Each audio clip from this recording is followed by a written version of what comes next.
Değerli kardeşler, muhterem Müslümanlar, artık Ramazan ayının sonuncu cümesindeyiz. Ramazan ayı artık geçmektedir. Kardeşler, bu cüme hutbemiz inşallah ibadetlerin en azametlisi olan dua hakkında olacaktır inşallah. Allah Azze ve Celle Kur'an-ı Kerim'de buyurur ki: وَقَالَ رَبُّكُمُ ادْعُونِي أَسْتَجِبْ لَكُمْ إِنَّ الَّذ۪ينَ يَسْتَكْبِرُونَ عَنْ عِبَادَتِي سَيَدْخُلُونَ جَهَنَّمَ دَاخِرِينَ. Allah Azze ve Celle buyurur ki, Rabbiniz buyurdu ki, mənə dua edin, mən sizin duanıza icabet edeyim, sizin duanıza cevap verim. Bakın bu ayetin ardında görünüz Allah ne buyurur? Buyurur ki, o kimsələr ki, mənə ibadət etməyə təkəbbürlü göstərirlər, onlar cəhənnəmə zəlil olarak girəcəklər. Subhanallah. Bu ayete baktığımız zaman görürük ki, Allah Azze ve Celle duaya ibadet adını vermiştir. Buradan bana düşürür ki, değerli kardeşler, dua ibadettir. Ve hemsinin kul eden değerli kardeşler, onun duasıdır. Allah Azze ve Celle Kur'an-ı Kerim'de buyurur ki, قُلْ مَا يَعْبَعُ بِكُمْ رَبِّي لَوْلَا دُعَاءُكُمْ. De ki, eğer sizin duanız olmasa, Rabbiniz size niye değer versin ki? Buradan da görürüz ki, değerli kardeşler, dua etmek en azametli ibadetlerden biridir.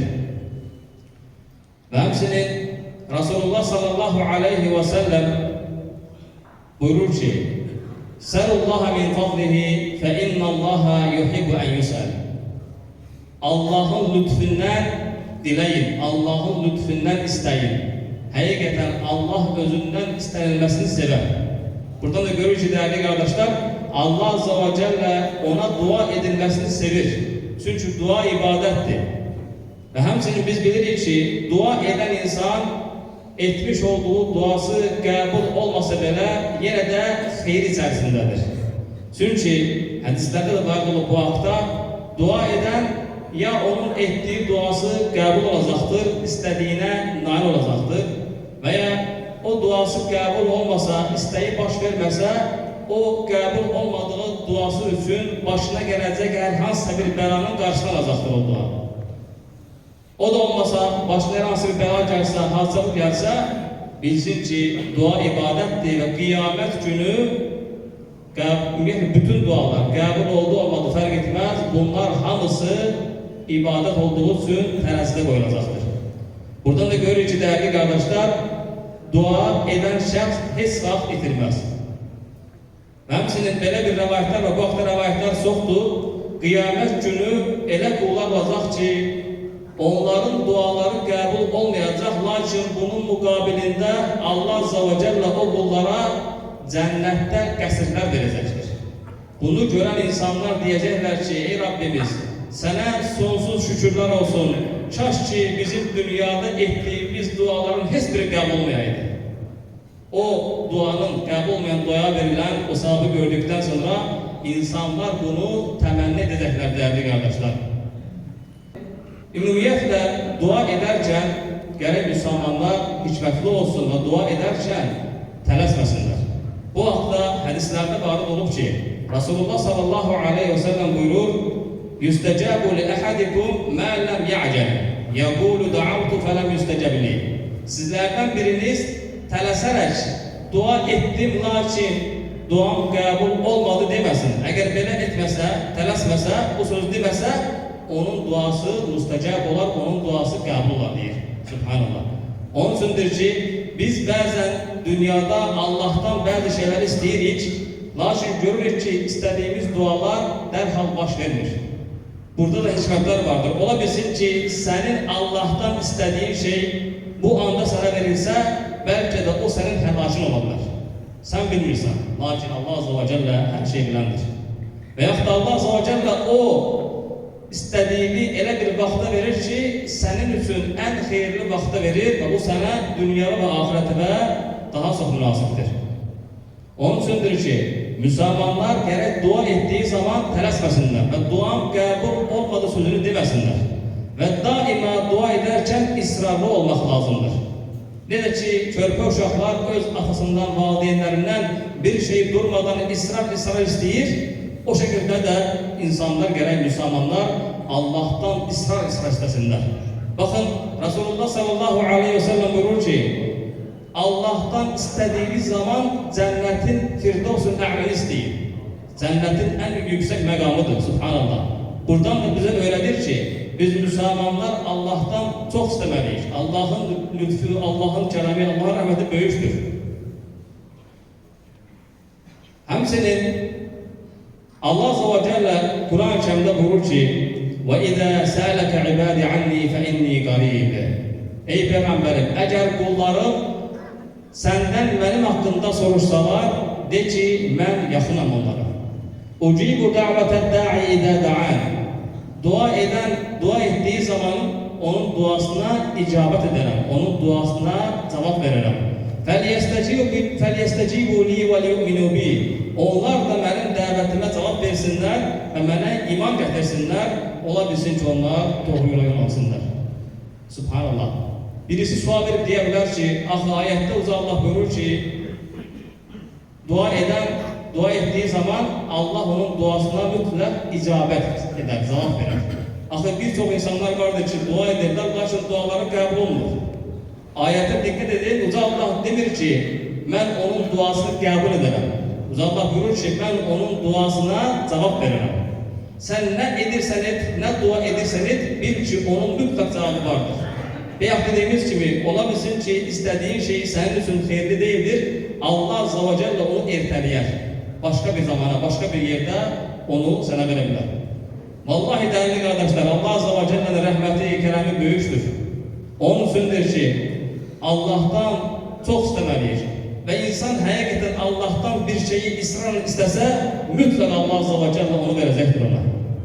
Bunu hakikaten de yoklamak lazımdır ve durmadan Allah'a dua etmek lazımdır. Ümumiyetle değerli kardeşler, insanlar arasında Allah'a en çok dua edenler peygamberlerdir. Bu arada onu da diyeyim ki, namaz da bir duadır. Namaz kelimesi Fars dilindedir. Arap dilinde es-salah deyirler, namaz demektir ve namaz kelimesi mənası duadır. Lakin diğer dualardan fərqlənir. Namaz, bildiğimiz namaz, müəyyən vaxtlarda, müəyyən şərtlərdə xüsusi və özel hərəkətlər və sözlərdən ibarət olub, təşbir ilə başlanıb, salam ilə bitən bir ibadətdir. Lakin bunun xaricində olan dualar isə bu duaların heç bir vaxtı yoxdur, heç bir şərti yoxdur, heç bir özel hərəkəti yoxdur. Harada olursunuz olun, nə istəyirsiniz isteyin, Allah'tan isteyin değerli kardeşler. Bu Allah'ın rahmetidir. Ve bu dualarda dua ederken destemaz şartı da yoktur. Onun içindir ki buna yani say gösterelim ve Allah'a çoklu dua edelim değerli kardeşler. Dedi ki peygamberler arasında da insanlar arasında da en çok dua edenler peygamberlerdir. Bakın Zekeriya Aleyhisselam 100 yaşında idi ve onun evladı olmurdu. Onun zödəsinin de, həyat yoldaşının da 90 yaşı var idi ve sonsuz idi. Lakin Zekeriya Aleyhisselam Allah'a dua etti ve Allah Azze ve Celle onun duasına icabet etti ve ona Yahya peygamberi ona verdi. Subhanallah. Ve o duasının cevabını Zekeriya Aleyhisselam hələ minberde içen ona verdi. Buradan da görürük ki insanlar arasında en çok dua edenler peygamberlerdir ve Müslümanlar da durmadan Allah'a dua etmelidirler. Değerli kardeşler, dua edende bir növ insan özünün Allah karşısında aciz olduğunu itiraf edir. Ve bazı kibirli insanlar dua etmeyi sevmirler. Gerek onlar üzerinde çalışsınlar ve alemlerin Rabbi olan Allah'ın karşısında özlerinin aciz olduğunu dile getirsinler ve Allah'tan bunu istesinler. Ve kim ki Allah karşısında özünün aciz olduğunu itiraf ederse Allah Azze ve Celle onu kaldırar. Kim teşekkürlü ederse Allah Azze ve Celle onu alçaltar. Ne de ki Arapların güzel bir sözü var, deyirler ki el-mutekebbir kesa'idil cebel yaran-nahu sagira ve yaran-nahu sagira. Deyir ki teşekkürlük eden insan dağa çıkan insana benziyor. Dağın başında o insanları kiçik görür. Lakin bir şeyin farkında değil ki aşağıda o insanlar da onu kiçik görürler. Yani teşekkürlü insanlar ne kadar kibirli olsalar da bilsinler ki kıraktan, kenardan o da o kadar zayıf ve alçak gözlenir. Değerli kardeşler, Allah Azze ve Celle Kur'an içerisinde bize dua etmeyi ve dua ederken hansı ədəbləri, hardan başlamaq haqqında bizə bir çox yerdə xəbər vermişdir. Həmçinin Allah Azze ve Celle bize öğretir ki, biz Müslümanlar dua ederken təkcə özümüz üçün deyil, diğer Müslümanlar üçün də dua edelim. Bakın Allah Azze ve Celle Kur'an içerisinde buyurur ki, وَالَّذ۪ينَ جَاءُوا مِنْ بَعْدِهِمْ يَقُولُونَ رَبَّنَا اغْفِرْ لَنَا وَلِإِخْوَانِنَا الَّذ۪ينَ سَبَقُونَ بِالْاِيمَانِ Onlardan sonra gelenler diğerler ki Rabbimiz bizim ve bizden önce iman getirmiş kardeşlerimizi bağışla diyorlar. Bakın tek sözler için değil, hem özleri ve hem de onlardan önce gelmiş nesiller için, iman getiren nesiller için Allah'tan mağfiret, Allah'tan bağışlamadır diyorlar. Ve diyorlar ki وَلَا تَجْعَلْ فِي قُلُوبِنَا غِلًّا لِلَّذ۪ينَ آمَنُوا Ey Rabbimiz bizim kalbimizde iman getirenlere karşı haset ve kin var etme diyorlar. Onların duaları bu şekildedir. Hemsinden Allah Azze ve Celle bize Nuh peygamberin, İbrahim peygamberin dualarını bize haber verir ki onlar bize dua ederler. Bakın Nuh Aleyhisselam dua edip diyor ki Rabbi gfirli ve li valideyye ve limen dakhala beytiye mu'minen ve lil mu'minine vel mu'minat diyor ki ey Rabbim beni ata-anamı evine mümin olarak dahil olanı ve bütün Müslüman kişiler ve Müslüman kadınları bağışla diyordu. Buradan da görülür ki Nuh peygamber öz valideynleri için dua ederdi. Hemsinin İbrahim peygamber buyurur ki Rabbi cealni mukimes salati ve min zurriyeti Rabbena tekabbel dua. Ey Rabbimiz benim zürriyetimden olanları namaz kılanlardan et. Ey Rabbim duamı kabul et. Rabbena gfirli ve li valideyye. Ey Rabbim beni ve valideynlerimi bağışla. Ve lil mu'minine yevme yekumul hisab. Ve hesap günü müminleri de bağışla diye dua eder. Değerli kardeşler, dua ederken tabii ki Müslümanlar gerek hikmetli olmalıdırlar. Her bir şeyde Allah Azze ve Celle sebep yaratmıştır. Bakın sahabelerden Rabia bin Ka'b, Allah ondan razı olsun, bu sahabenin yaşı çok küçüğüydü. 13-14 yaşı var idi ve Allah'ın peygamberine çok hizmet ediyordu. Dəstəmaz olarkən əlindən gəldiyi qədər ona çox xidmət etmək istəyərdi və bir gün Rasulullah sallallahu aleyhi ve sellem o sahabeye deyir ki, ey Rabia, dilə məndən nə diləyirsən? Bunu dedikten sonra o sahabe, genç sahabe dedi ki, Allah'ın peyğəmbəri, mənə icazə ver fikirləşib. Və fikirləşib bir müddət sonra deyir ki, Allah'ın peyğəmbəri, dua et, cənnətdə sənin qonşun olun deyir. Bunu eşidən Peyğəmbər Efendimiz sallallahu aleyhi ve sellem deyir ki, bunu sənə kim öğretti belə dua etmək istəməyini? Dedi ki, heç kim öğretmedi. Çünkü dünyalıq bir şey istəsəm, o şey sonra fanidir, yox olup gidəcəkdir. Lakin cənnətdə sənin qonşun olsam, bu mənim üçün yetər dedi. Bakın Peyğəmbər Efendimiz demedi ki, tamam, mən onu edərəm duanı. Elə şey demedi. Dedi ki, a'inni bi kəsrətis sucud. Ey Rabia, sən də Allah'a çoxlu səcdə edərək mənə kömək et deyir. Çünki bu böyük məqamdır. Ve ondan sonra o sahabe ömrünün sonuna kadar en çok secde eden, ruku eden, en çok namaz kılan sahabelerden biri oldu. Demek ki değerli kardeşler, biz sebeplere yapışmalıyız. Sebepsiz, yani bir şey götürmek doğru değildir. Ve hemsinin bakın, Allah Azze ve Celle Kur'an içerisinde Meryem Aleyhisselam hakkında haber verir ki, o hamile olarken bir hurma ağacının altında istirahat edecek. Ve Uca Allah buyurur ki ona, وَهُزِّي إِلَيْكِ بِجِزْرِ النَّخْلَةِ تُسَاقِتَ عَلَيْكِ رُطَبًا جَنِيًّا.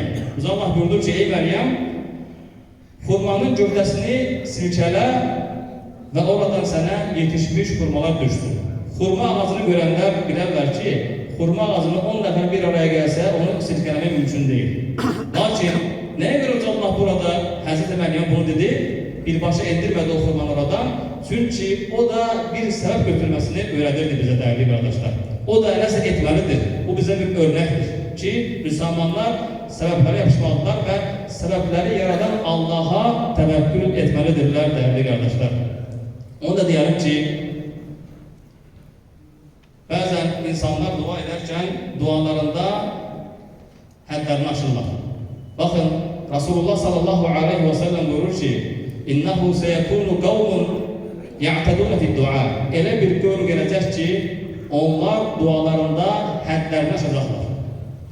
Alimler bunu izah edirlər, deyirlər ki, ümumiyyətlə bu çox geniş bir şeydir. Məsələn, bir insan pozqadan alır, sonra gedir Rəbbinə dua edir ki, orada nəsə bir pul olsun.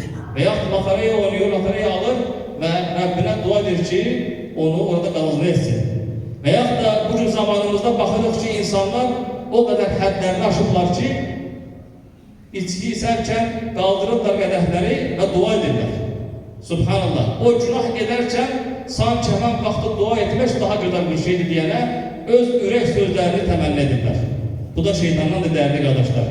Bizim cəmiyyətimizdə insanlar həqiqətən də dini bilgiləri çox zayıfdır və bizim üzərimizə düşən, hər bir üzərinə düşən bunları tanıdıqlarımıza izah etməliyik. Bu böyük bir fürsətdir sizin üçün də dəyərli qardaşlar.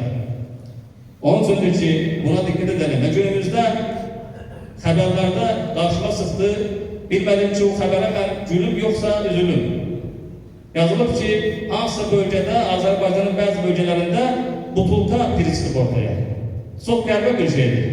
İnsanlar onları yaradan Allah'ı deyil, gedirlər hansısa pirlərdən yapışırlar. Və yaxud da gedirlər hansısa qənd yapışdırırlar və yaxud da baş örtüyü dəmirə asırlar və onlardan diləyirlər, subhanallah. Halbuki dəyərli qardaşlar, Allah Azze ve Celle bize şah damarımızdan daha yakındır. Müslümanlar Fatiha suresini ezber bilirler. Orada deyirlər ki, İyyâke na'budu ve iyyâke nesta'in. Biz yalnız sana dua edir ve yalnız senden diləyirik deyirlər. Lakin bu dildedir. Bazı insanlar baxırsan ki, Allah'tan başka ne varsa onları çağırıp dua edirlər. Onun üçündür ki, bizim cəmiyyətimiz həqiqətən də dəvətə çox ehtiyacı vardır və bu dəvətdə hikmətli olmaq lazımdır dəyərli qardaşlar. Dedi ki, dua ibadətlərin ən əzəmətlisidir. Və müsəlmanlar onların önlərində elə bir fürsət vardır ki, durmadan dua edə bilərlər. Və dua etdikləri zaman da heç vaxt onlar ziyanlı olmazlar. Ya etdikləri dua qəbul olacaq və ya onun başına gələcək dünyada hər hansı bir müsibətin qarşısına alacaq və yaxud da bilir ki, dua ibadətdir və qiyamət günü Allah Azze ve Celle onları tərəzdə atılacaqdır. Həmçinin duası qəbul olmayanlar üçün də uca Allah cənnətdə onlar üçün qəsrlər verəcəkdir. Qardaşlar, həmçinin dua edərkən müsəlmanlar hikmətli olmalıdır. Baxın, Resulullah sallallahu aleyhi ve sellem bir gün bir səhrada bir bədəvi ərəbin qonağı olur.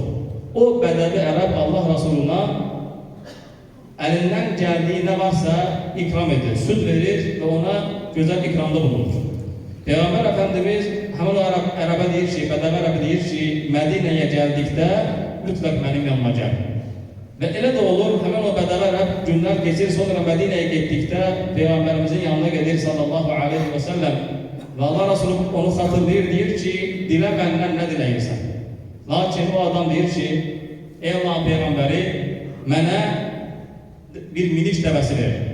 Sonra bir keçi ver deyə Peyğəmbərdən dünyalıq şeylər istəyir. Resulullah sallallahu aleyhi ve sellem çox üzülür və deyir ki, sizə nə olub ki, Bəni İsrail övladlarında olan bir qadın qədər, yaşlı qadın qədər ola bilmədiniz.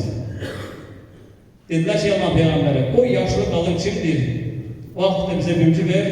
Allah Resulü sallallahu aleyhi ve sellem buyurur ki, elə ki, Musa Peyğəmbər Bəni İsrail'i onları Mısır'dan çıxartdığı zaman, Firavunun əlindən qurtardığı zaman onlar gördülər ki, yol qət edirlər, lakin yollarını düz tapmırlar. Və Musa Peyğəmbər bildi ki, burada bir hikmət vardır.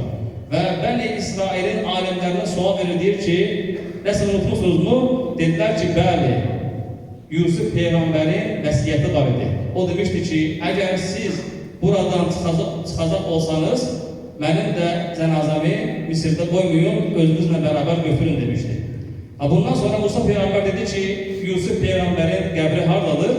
Dedilər ki, onun qəbrini heç kəs yerdə bilmir, sadəcə bir yaşlı qadın var ki, onun yerini o bilir. Və həmin o qadın gəlir, Musa Peyğəmbər ondan Yusuf Peyğəmbərin qəbrinin harada yerləşdiyini soruşur. O qadın da fürsətdən istifadə edir, deyir ki, onun yerini demərəm bir şərt ilə. Musa Peyğəmbər dedi ki, şərtin nədir? Dedi ki, ey Musa, Allah'a dua et, cənnətdə sənin qonşun olun. Bunu işləndə Musa Peyğəmbər tərəddüd edir, dua etmək istəmir. Lakin Allah vəhy edir və Musa Peyğəmbərə onun istəyini qəbul etməsini deyir. Və ondan sonra o qadın o yeri göstərir, onu götürürlər, aparırlar. Burada nə deyir hikmət? Odur ki, o adam təbii ki, salihə bir qadın idi. Yəni fasik bir insan deyildi o. Fürsətdən istifadə etdi və Peyğəmbərdən onun qonşusu olmasını istədi.